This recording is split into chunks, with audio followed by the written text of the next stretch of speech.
If you bought a mid-range or budget gaming laptop a few years ago, there's a massive chance you're leaving up to 20% of your gaming performance on the table.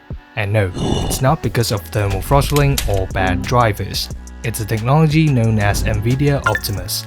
And today, we're breaking down exactly how it chokes your FPS, especially in competitive titles, and how to completely bypass the hardware bottleneck. In standard Optimus laptops, your dedicated GPU renders the game, but it isn't physically connected to the laptop's internal display.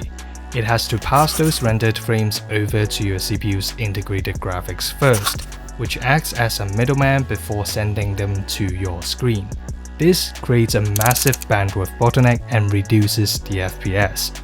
In the past few years, MUX Switch and Advanced Optimus were introduced to fix this issue. They both eliminate that bottleneck by directly connecting the display to the dedicated GPU. The only difference between the two is that Advanced Optimus doesn't need a reboot, and that's it. But if your laptop doesn't support either of those, like mine, you are stuck with that PCIe bandwidth bottleneck. Or is it? Since you cannot physically solder a MUX chip onto your motherboard, the only way to enable this direct connection on a MUX-less machine is to bypass the internal display entirely. To do this, you need to route the output signal to an external monitor, but you have to use the right ports. Now, open up your NVIDIA control panel and head over to the Configure PhysicX tab. This diagram shows your laptop's physical video outputs like HDMI, DisplayPort, or USB-C, and it maps exactly which GPU controls them. If your HDMI or USB-C port is wired directly to the dedicated GPU, you are lucky. To bypass the hardware limit, you will need an external monitor. Plug your monitor directly to that dedicated GPU port and press Windows and P together. Here you can set your display mode to second screen only.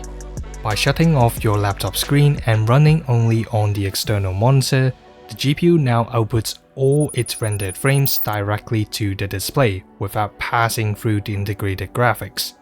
And at this point, you have officially bypassed the hardware bottleneck. However, is it worth it to spend extra on an external monitor? Well, let me show you the benchmarks. My 2021 ROG laptop is also MUX-less. Let's see how much performance it gains after bypassing Optimus.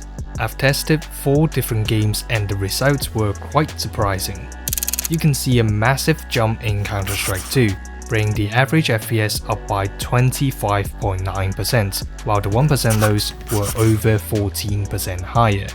CPU-bound competitive games suffer the most under Optimus technology because the integrated graphics simply isn't fast enough to keep up.